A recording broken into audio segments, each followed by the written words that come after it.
बबलू हाथी सुबह सवेरे अकेले वन में टहलने के लिए निकला। वह अपने ही धुन में चला जा रहा था। लगता था उसके दिमाग में कोई उलझन है जिसे वह सुलझाने की कोशिश कर रहा था। सड़क पर आगे बढ़ते ही उसके सामने चीकू खरगोश भागा। बबलू का पैर उसके ऊपर पड़ने ही वाला था कि चीकू जोर से चिल्लाया। उसकी आवाज सुनकर बबलू ने अपना पैर पीछे खींच लिया। कहाँ खोए हो बबलू भाई? कहीं नहीं, बस कुछ ऐसे ही सोच रहा था। किस बारे में? तुम जानकर क्या करोगे? शायद मैं तुम्हारी कुछ मदद कर सकूं। तुम तो जानते हो आजकल वन में कितनी चोरियां हो रही हैं, पर चोर का कोई अता पता ही नहीं है। इस बात को लेकर वन के सारे प्राणी चिंतित थे। वे वहाँ खुद को सुरक्षित महसूस नहीं कर रहे थे। अरे चीकू भाई, हम मजबूर हैं। हम चोर को पकड़ ही नहीं पा रहे हैं। वह बहुत चालाक है और अपने काम को बड़ी कुशलता से अंजाम दे रहा है। कहीं कोई सबूत ही नहीं छोड़ रहा। हमारे राजा इस बात को लेकर बहुत चिंतित हैं। यही कारण है कि हम सब इस बारे में सोच रहे हैं। अब तुम मेरी इसमें क्या मदद कर सकते हो? मैं कुछ सोचता हूँ, हो सकता है मुझे कोई उपाय सूझ जाए। प्रयास करने में कोई हर्ज तो नहीं है। तुम ठीक कहते हो चीकू, लेकिन वन के गुप्तचर भी अभी तक इसका कोई हल नहीं निकाल सके। इतना कहकर वे चुप हो गए। बबलू की बातों ने चीकू को सोचने के लिए मजबूर कर दिया। चीकू को उदास देखकर बबलू बोला, तुम अपना मन छोटा मत करो। मुझे अच्छा लगा कि तुमने मेरी परेशानी को समझा। कभी मैं भी इस वन के लिए गुप्तचर का काम करता था। एक बार मेरी टांग टूट जाने से मेरे अंदर फुर्ती नहीं रही। तब से मैंने यह काम छोड़ दिया।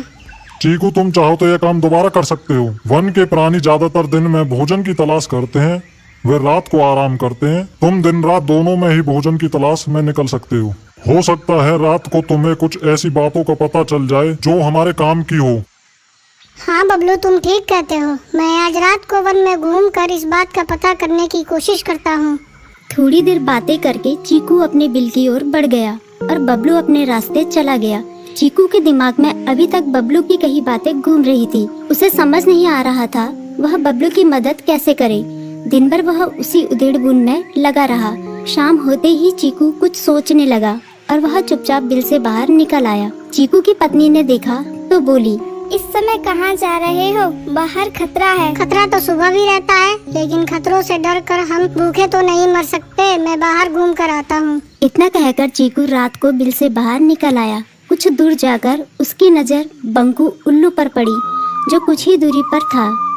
वह पेड़ की डाल पर बैठा अपनी गर्दन चारों तरफ घुमा रहा था। वह तेजी से पेड़ की एक डाल से दूसरी डाल पर उड़ रहा था। बंकू की नजर उस पर नहीं पड़ी थी।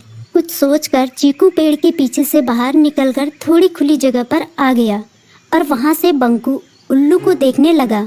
बंकू ने चीकू को अंधेरे में भी देख लिया, पर उसने उसमें कोई उत्सुकता नहीं दिखाई और अपनी गर्दन चारों ओर घुमाता रहा। चीकू बड़ी देर तक बंकू की हरकतों पर नजर रखे रहा। वह थोड़ी देर तक खुले मैदान में खड़ा रहा, पर बंकू ने उसे देखकर भी अनदेखा कर दिया। उसने महसूस किया कि बंकू के आसपास चमकू चमगादड़ भी मंडरा रहा था। कुछ देर वन में घूमने के बाद चीकू अपने बिल में लौट आया और सुबह होने का इंतजार करने लगा। अगली सुबह बबलू उसी रास्ते में जा रहा था। रास्ते में चीकू उसका इंतजार कर रहा था। आज बड़ी जल्दी आ गए बबलू। हाँ, आजकल मुझे चिंता की वजह से नींद नहीं आती। कोई नई खबर है क्या? यकीन से तो मैं नहीं कह सकता, पर मैं तुम्हें ऐसे प्राणी का नाम बता सकता हूँ जो शायद चोरों की मदद कर रहा है। कौन है वो? बंकू उल्लू। इतना कहकर चीकू ने रात की घटना उसे ज्यों की त्यों सुना दी। इसे सुनकर बबलू का माथा ठनका। बबलू की आंखें चौंधिया गई। तुम ठीक कह रहे हो। मुझे आज रात बंकू और चमकू पर नजर रखनी होगी। इतना कहकर वे दोनों अपने अपने रास्ते चले गए।